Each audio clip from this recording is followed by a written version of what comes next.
Hola a todos, buenos días. ¿Cómo están? El día de hoy vamos a hablar de la unidad 2 que está dentro de su contenido de la plataforma, que tiene que ver con varios temas. El título de la unidad es El origen del proyecto de la investigación. No obstante, aquí dentro de esta unidad hay varios apartados, hay varias secciones que necesitan dialogarse, que necesitan profundizarse en algunos conceptos más y en algunos otros conceptos quizá van a ser muy superflua la información o los datos que se van a estar analizando. Veamos de qué se trata esta unidad y estos contenidos. Pues vamos a hablar del origen de la investigación, cómo nace un proyecto de investigación, qué elementos debemos tomar en cuenta y cómo se plantea el problema de investigación. Mi interés ahorita es llegar hasta allí, el origen de la investigación y el planteamiento del problema. Para otra sesión, en otra conexión, podemos abordar lo que es el desarrollo de la perspectiva teórica, las bases de datos confiables y la construcción y elaboración del marco teórico. Y algún otro ejemplo, si es que nos alcanza el tiempo para otra sesión. Pero bien, el día de hoy nuestro cometido es origen de las ideas y el planteamiento del problema. Dentro del origen de las ideas hay por lo menos 5 elementos que vamos a tomar en consideración. Cada vez que uno como estudiante se reúne para hacer un equipo o para realizar un trabajo, ya sea de manera individual, un trabajo de investigación, lo primero que se nos pide, lo primero que se nos solicita es que por lo menos tengamos una idea, tengamos una orientación, una pista sobre lo que queremos investigar, por lo menos. Quizá nuestra idea, quizá nuestra orientación es muy confusa, está un poco ambigua, está un poco no bien estructurada ni bien elaborada, pero por lo menos ya tenemos una directriz hacia dónde queremos apuntar nuestra investigación, qué queremos hacer. Pero para ir aclarando esa idea, de eso se trata esta ilustración.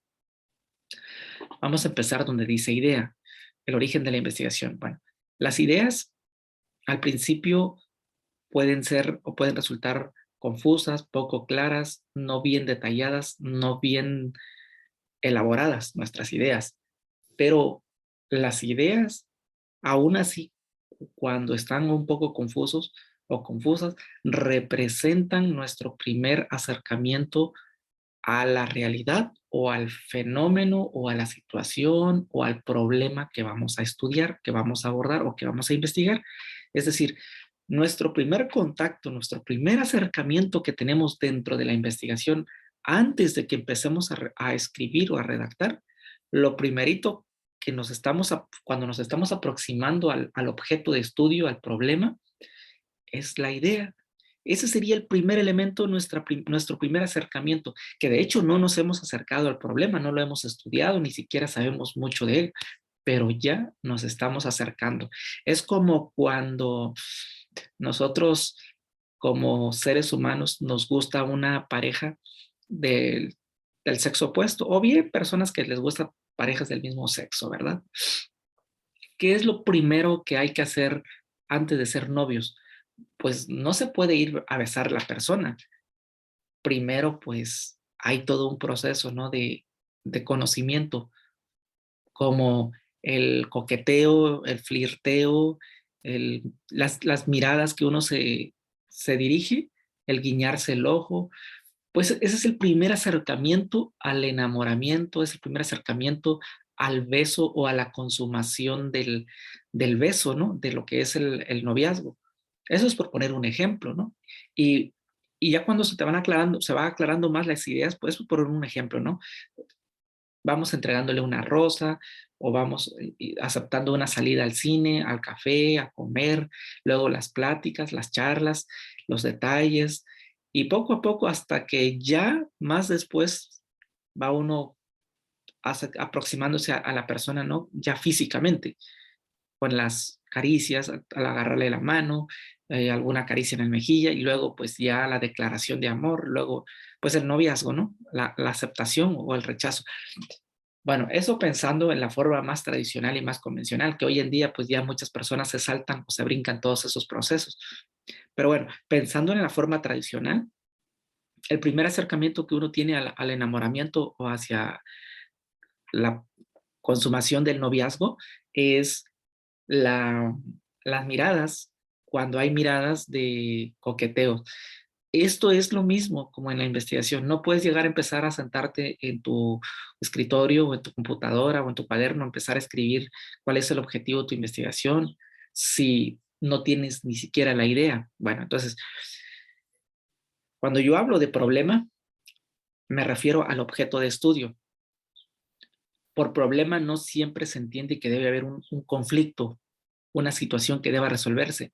Muchos tenemos la idea o la falsa creencia de que cuando hablamos de problema de investigación tiene que haber un problema forzosa y obligatoriamente para poder resolverlo. No necesariamente.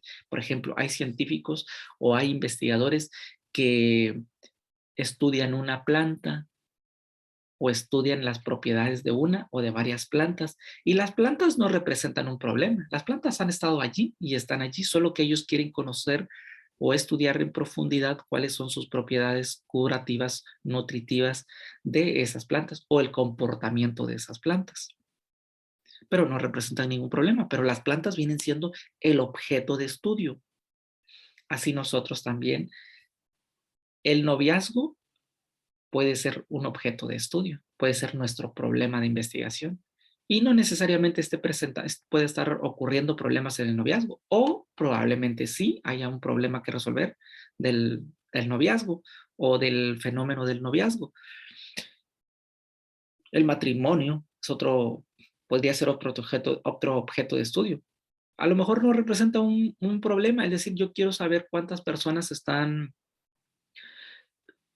resueltas en matrimonio, cuántas están casadas por lo civil. Y nada más me interesa hacer una investigación descriptiva de toda la población de una comunidad X, cuántas están matrimoniadas y cuántas están en soltería o cuántas están en unión libre o cuántas están divorciadas. Y puedo describir sobre eso, pero no necesariamente hay un problema. Bueno, esa es la idea, ¿no? Y las ideas se van afinando, se van estructurando con el paso de los días. Ese es el problema. Esa es la consigna que tenemos como investigadores, ¿no? O como sujetos que nos vamos iniciando en estos caminos o en estos enredos de la investigación o en estos vericuetos, como dicen algunos, ¿no? Que son caminos a veces muy procesos muy difíciles. Pero bueno, poco a poco se va afinando la idea. Ahorita vamos a ver cómo se afina o cómo se aclaran nuestras ideas. Vamos a las fuentes de ideas. Las ideas pueden surgir de diferente manera, diferentes aristas o dimensiones. Por ejemplo, tenemos una fuente que son los materiales escritos. Los materiales escritos son los libros, tesis, artículos científicos, ensayos, periódicos, contenido digital en la red, pero que esté escrito, ¿no? Entonces, todos esos materiales escritos, cuando uno los revisa, cuando uno lee tus apuntes que tienes en la escuela, te pueden dar la pauta para generar una idea de investigación o un proyecto de investigación. O sea que la idea puede surgir cuando tú estés leyendo una novela de ciencia ficción, de romance, de misterio, de drama, de terror, cuando tú estés leyendo un artículo científico, una tesis o un periódico. De ahí te puede surgir el chispazo para una idea de investigación. Otra fuente son los recursos audiovisuales, por ejemplo, contenido que también está disponible en la website, en internet, pero que puede ser ya no solamente escrito, sino que también lo puedes ver y lo puedes escuchar como películas, algunos videos, algunos foros, algunos documentales, incluso lo que está dentro de las redes sociales como contenido audiovisual, videos, notas de voz o incluso los podcasts. Todos esos tipos de materiales te pueden también dar una idea para hacer un proyecto de investigación. Otro elemento, otra fuente son las conversaciones que tenemos cotidianamente, diariamente, cuando vamos de camino al trabajo o a la escuela, en el camión, con los amigos, en una charla de un café, mientras estás platicando con tus amigos o con tus familiares o con alguien cercano, con tu pareja, ya sea por teléfono, por WhatsApp, de ahí te puede llegar la idea de las conversaciones que estén tocando o realizando, de ahí puede partir uno para hacer una investigación. Y también de hechos actuales, o sea, de situaciones reales que hemos enfrentado, que estamos viviendo, por ejemplo, el fenómeno del COVID-19, por ejemplo, lo de la guerra ahorita contra Ucrania, por ejemplo, nuestra economía, cómo se está disparando la alza de esos valores y de cualquier otro hecho o circunstancia que haya acontecido en tu realidad, en tu cotidianidad, en tu comunidad, también puede ser una buena fuente para generar ideas. Okay. Ahora nos vamos con las consideraciones. Las fuentes que originan las ideas no necesariamente deben estar relacionadas o no necesariamente están relacionadas con la calidad de las ideas. ¿Qué significa esto? Que, por ejemplo, hay personas quienes extraen sus ideas de algunos experimentos científicos, hay personas quienes las extraen de alguna teoría o de algún invento también, o incluso hay personas que las extraen viendo una telenovela, escuchando un partido de fútbol, de béisbol, de cualquier otro programa de entretenimiento en la televisión. Ahora bien, si una persona eligió su idea de un experimento científico, otra persona extrajo su idea de un artículo o de una teoría o de una tesis y otra persona extrajo su idea mientras veía una telenovela o una película. No significa que los que obtuvieron sus ideas o extrajeron sus ideas de un invento, de una teoría o de un experimento científico tengan mayor calidad, o sea, una investigación de mayor calidad que aquellas personas o que aquella persona que extrajo su idea viendo una telenovela o una película. No significa que porque yo la extraje de una película, de una telenovela, mi investigación va a ser de menos calidad, menos útil y menos provechosa que las otras. No tiene nada que ver, no están forzosamente relacionadas con la calidad. De donde yo la extraigo, la fuente no está relacionada con la calidad. Así que una persona que puede extraerla de un experimento científico puede ser que no tenga tanto impacto social, no tenga tanta utilidad como aquella persona que sí, su trabajo fue expuesto, pero fue extraído de una telenovela. Entonces puede ser muy variable o puede ser que ambas sean muy ricas y aporten mucho a diferentes campos del conocimiento y lleguen a diferentes sectores de la comunidad. Entonces todo eso va a depender del interés del público que quiera leer, cómo lo aceptan esos trabajos y también depende mucho del investigador, de dónde haya extraído o sustraído su idea de esas fuentes, ¿no? Esas son las consideraciones. Ahora, criterios para generar ideas. Las ideas deben ser atractivas.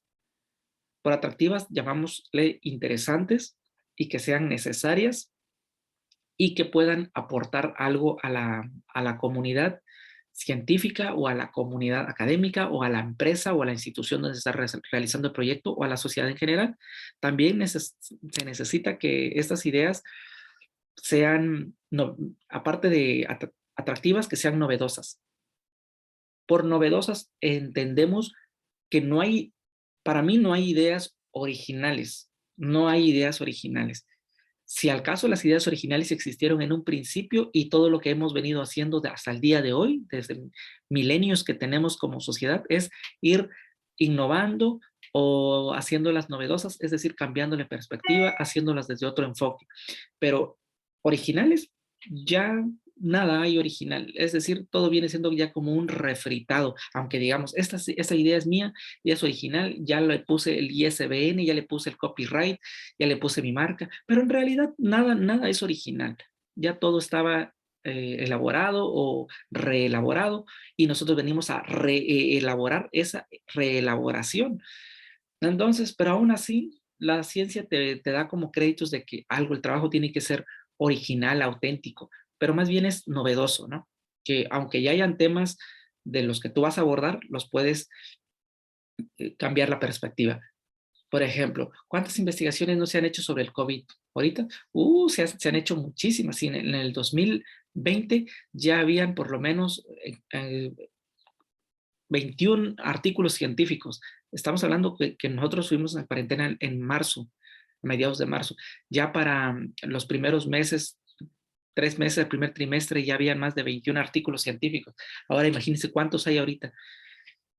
Pero se siguen haciendo más y más y se siguen hablando de diferentes dimensiones, enfoque psicológico, el enfoque económico, desde el impacto social, desde el impacto cultural, desde el impacto de la salud o científico, no sé, se puede abordar de diferentes aristas, ¿verdad? Bueno, también las ideas deben servir para elaborar nuevas teorías o solucionar problemas. Si soluciona un problema de la empresa o la comunidad se realiza bien, pero también puede generar más conocimiento, teorías. Lo que decíamos al principio en la primera clase, que hay investigaciones puras que ayudan a enriquecer la literatura y que no necesariamente solucionan un problema, pero sí contribuyen a generar más investigaciones. Y a eso le llamamos fecundidad, otro concepto que analizamos la clase pasada, que tu trabajo sea como un disparador o un generador para que otros sujetos, otras personas, realicen investigación a partir de tus productos, a partir de tu investigación, ya sea para que confirmen lo que tú has dicho o para que refuten o contradigan lo que tú has encontrado como resultado de ese estudio. Bien, ahora, ¿cómo se aclaran nuestras ideas? ¿Cómo las vamos a poder hacer más afinadas? Vamos al apartado de antecedentes. Si yo quiero estructurar mi idea, necesito revisar cuál es el estado de arte de la investigación científica de ese tema de esa idea que todavía está en mi mente, que no está bien clara, que yo quiero abordar. Entonces tengo que revisar qué tanto se ha investigado sobre ese tema. Y eso me sirve a mí cuando yo reviso toda la literatura que hay disponible en la website, tanto en periódicos como en revistas científicas, como en libros, en tesis. Si yo investigo, me voy a dar cuenta que me puede servir a mí esa información, si yo estoy revisando eso, para no investigar algo que ya está investigado muy a fondo, o que si yo lo pensaba hacer con ese eh, enfoque, y si ya está investigado, me sirve a mí para cambiar mi perspectiva, darle otra orientación. No tiene caso investigar algo que ya está investigado. Entonces, si no reviso los antecedentes y me pongo a hacer una investigación según mi idea y la voy estructurando sin revisar antecedentes previos, qué tipo de investigaciones se han hecho, puedo llegar a darme cuenta a mitad del camino o finalmente de que esa investigación ya se había hecho. Me sirve para estructurar formalmente mi idea, es decir, si reviso contenido, si reviso material, estoy aclarando y disipando mis dudas. Y ahí mismo voy seleccionando la perspectiva que yo quiero elegir, si lo voy a hacer bajo el enfoque cualitativo o bajo el enfoque cuantitativo, si lo voy a hacer con un alcance descriptivo, con un alcance correlacional, con un alcance comparativo, con un alcance causal o explicativo o un alcance exploratorio.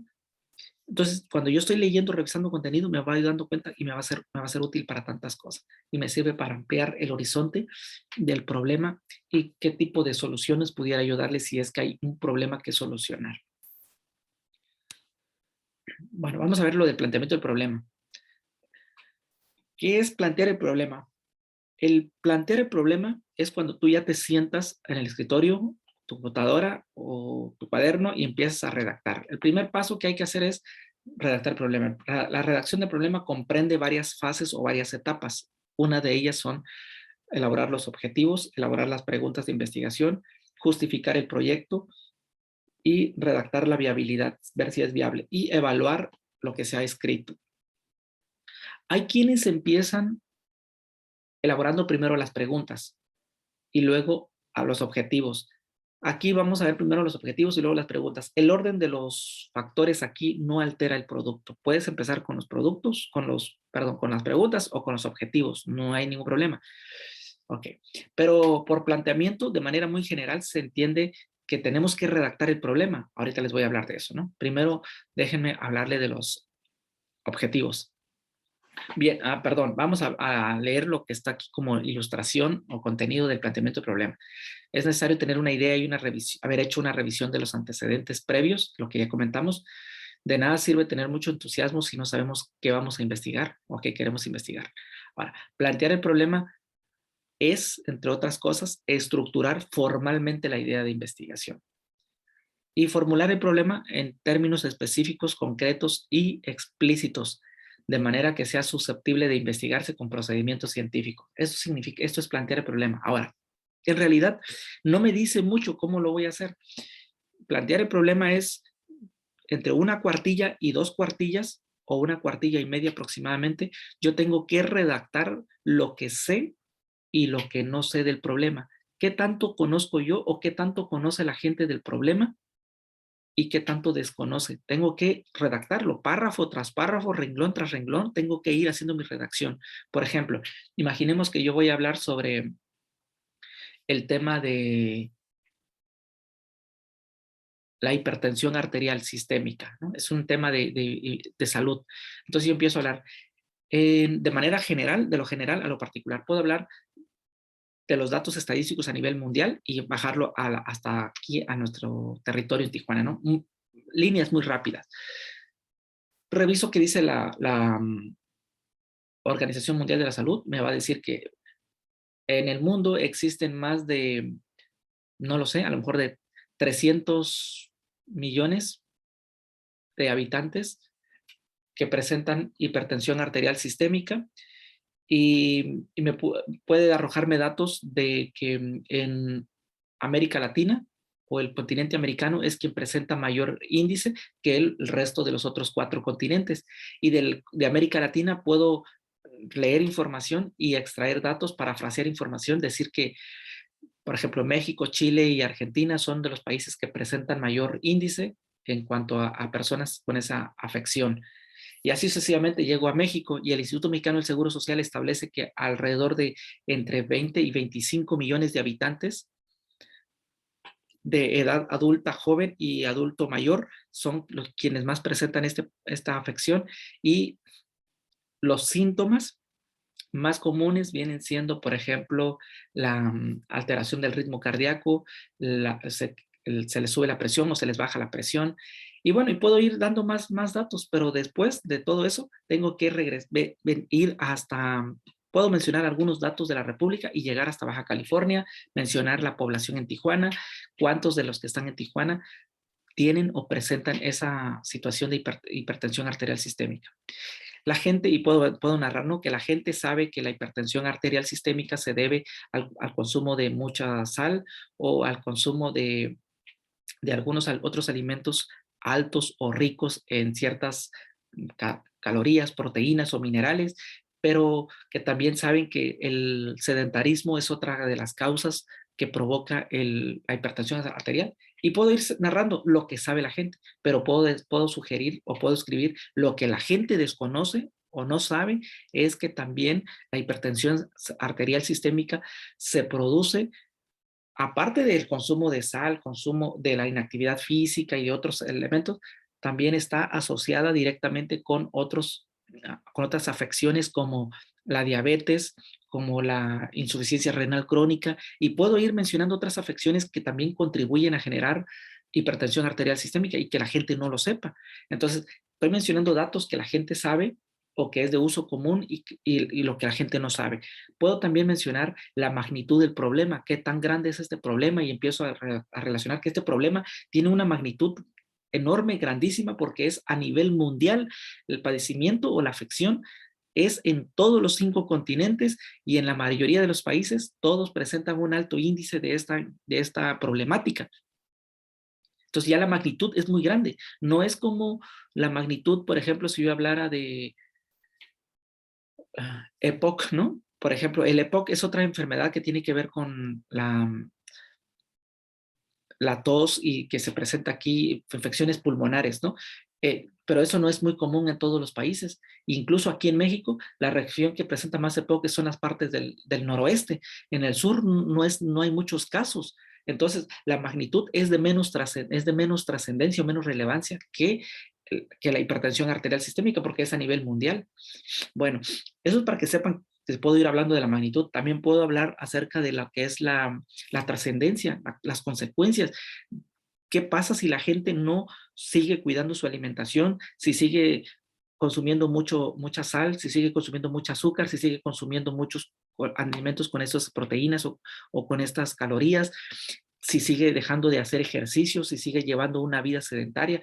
¿Qué consecuencias va a tener? ¿En qué le va a afectar?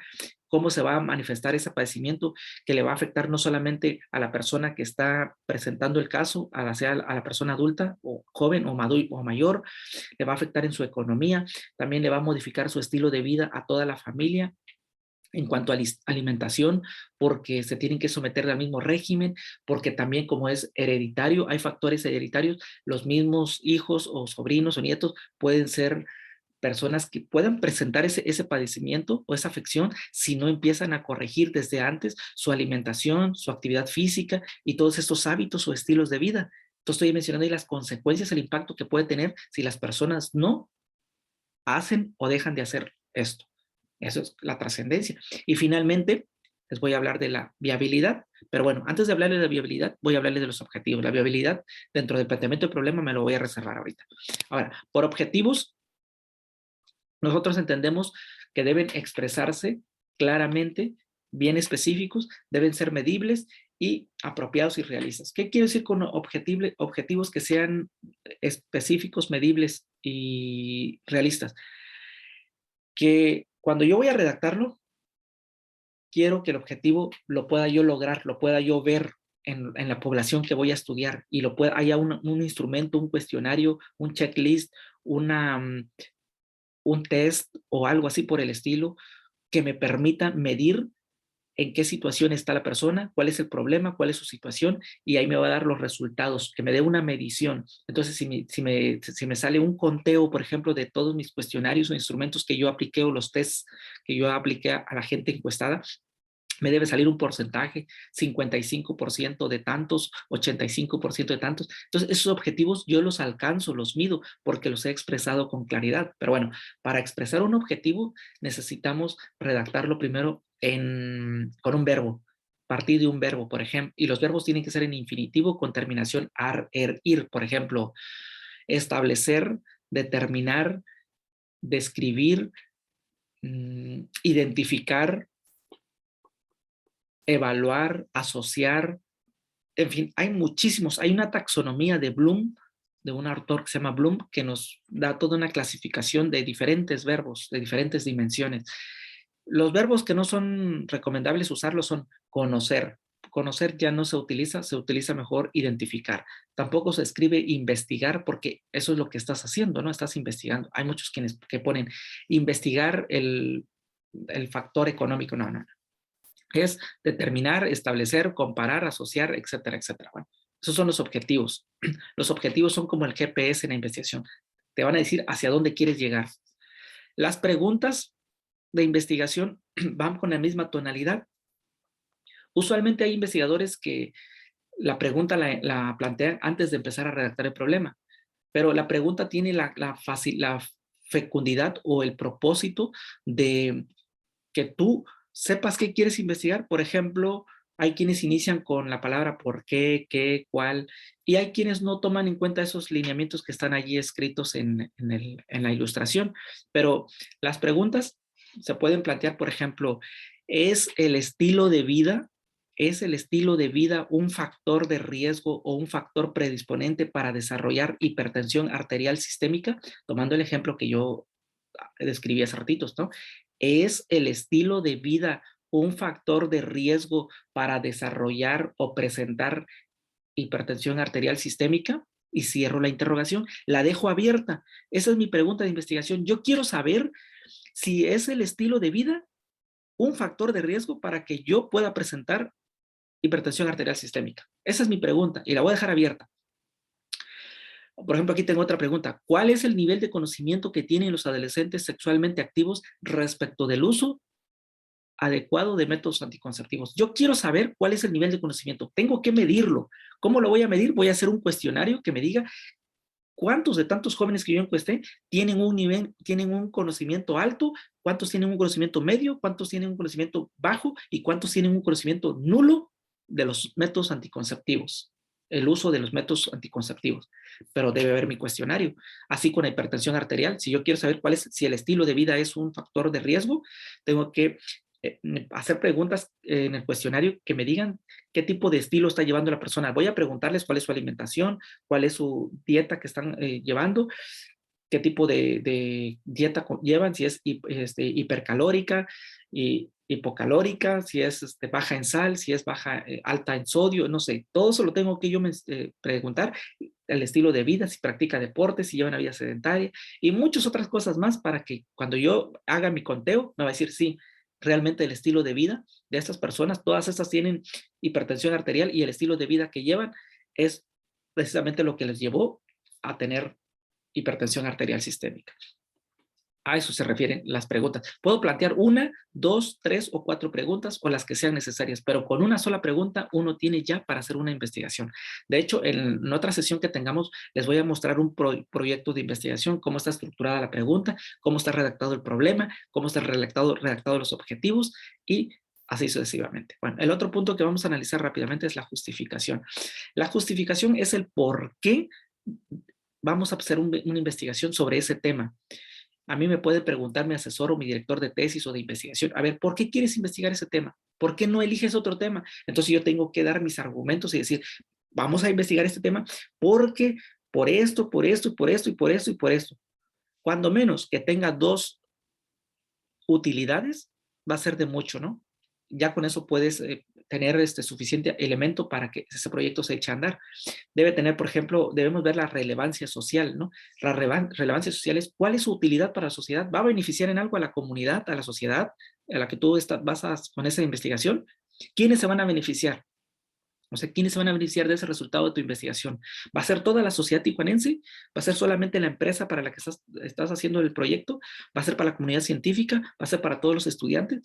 Cuando menos que sea para una comunidad en particular, para la empresa donde estás haciendo la investigación, si ellos se van a beneficiar, es un suficiente motivo para hacer la investigación. Es una relevancia social. Implicaciones prácticas. ¿Ayudar a resolver algún problema real? Sí. En mi empresa, por ejemplo, hay mucha falta de cohesión. El personal de equipo, por ejemplo, no se hablan, tienen problemas entre sí. La empresa no está logrando los objetivos porque aunque todos están capacitados, tienen buena formación académica, pero no hay buena convivencia, hay ¿cómo se le puede decir?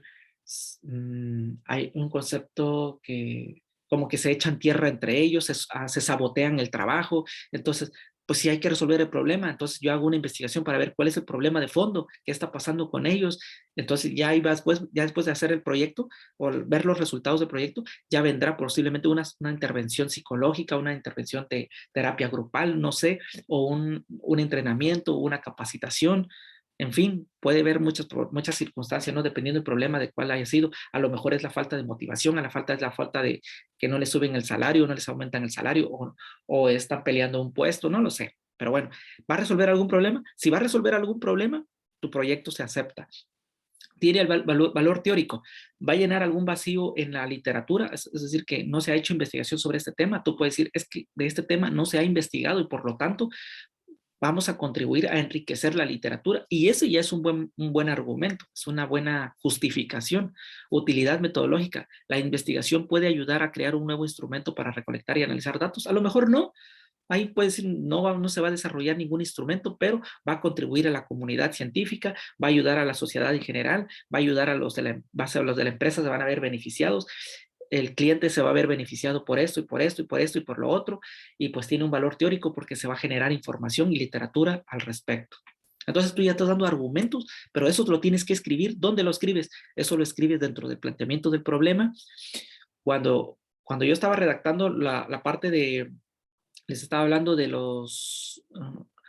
la trascendencia, ahí podemos meter la justificación, meter todos esos datos de la justificación, los argumentos, y finalmente en un párrafo de 3 o 5 renglones puedo decir si ese proyecto es viable. ¿Cómo hablo de la viabilidad? ¿Qué tengo que decir de la viabilidad? De la viabilidad tengo que hablar si mi proyecto es viable porque se cuenta o tengo a mi alcance la disponibilidad de tiempo, no me va a hacer falta de tiempo, recursos financieros, no me va a requerir mucho recurso económico, no voy a invertir dinero, recursos humanos, la población va a estar al alcance que yo voy a estudiar, no están en otro estado ni en otra parte, hay recursos materiales o los materiales pues se puede referir a laboratorios o infraestructura, pero no voy a requerir de eso, así que yo lo puedo hacer en mi casa, lo puedo hacer en la empresa, no hay ningún problema, no me requiere, no me implica costos. Y también si hay literatura disponible, tengo toda la literatura en internet, en libros, y todas están aquí a mi alcance. Porque si, por ejemplo, hay literatura, pero es en inglés y no están aquí y están en Estados Unidos y no tengo visa, pues ese proyecto no es viable porque no puedo sustentar mi estudio, pero lo puedo sustentar si existe la literatura aquí. Entonces yo tengo que analizar si en lo económico, en los recursos humanos, en lo financiero, en la infraestructura, si en la literatura cuento con todos esos elementos, entonces mi proyecto es viable y tengo que redactarlo en tres o cuatro renglones, es decir, este proyecto es viable porque se cuenta con esto, con esto, con esto, con esto y con esto y con lo otro, y punto. Bueno, entonces, de eso es la viabilidad. Todos esos elementos que les he mencionado forman parte del planteamiento del problema. Pero una vez que yo ya haya hecho, redactado parte de todo esto o ya tenga yo hecho mi planteamiento del problema, tengo que hacer una evaluación de esa misma redacción. Tengo que pulir mi trabajo. Es decir, con la evaluación me refiero a qué más falta por estudiar o por analizar de este planteamiento de problema, qué no incluí, qué me hizo falta, qué no consideré, qué se me pudo haber pasado o extraviado. Empiezo a revisar ortografía y a lo mejor 2 días después vuelvo a redactar el planteamiento, a revisarlo y corrijo algunos párrafos. Se lo puedo proporcionar a otra persona que esté del mismo nivel o que tenga más conocimientos. Le digo, revisa mi planteamiento de problema, qué le hace falta, alguna observación, qué le puedo mejorar, y te lo van a traer con observaciones. Y cada día y cada día, cada día puedes estar puliendo tu planteamiento de problema hasta que quede bien afinadito el planteamiento de problema, que quede bien redactado. Esa es la finalidad del planteamiento del problema, que quede bien redactado, bien pulido, bien trabajado, que te lo revisen una y otra y otra y otra vez hasta que esté bien claro tu pregunta de investigación o tus preguntas, tus objetivos que tengan mucha relación con la pregunta, la justificación que esté bien elaborada, la viabilidad que esté redactada, los elementos del planteamiento de problema, como les había ya dicho, lo que son la magnitud, la trascendencia, lo que se sabe y no se sabe del problema, etcétera, etcétera. Bueno, voy a suspender la grabación hasta aquí y me quedo con ustedes si se vuelven a conectar ahorita en unos minutos para poder hacer una aclaración de dudas o comentarios finales. ¿Les parece si nos volvemos a conectar? Para cerrar nuestra clase, ¿sale? Órale, pues, entonces nos conectamos ahorita.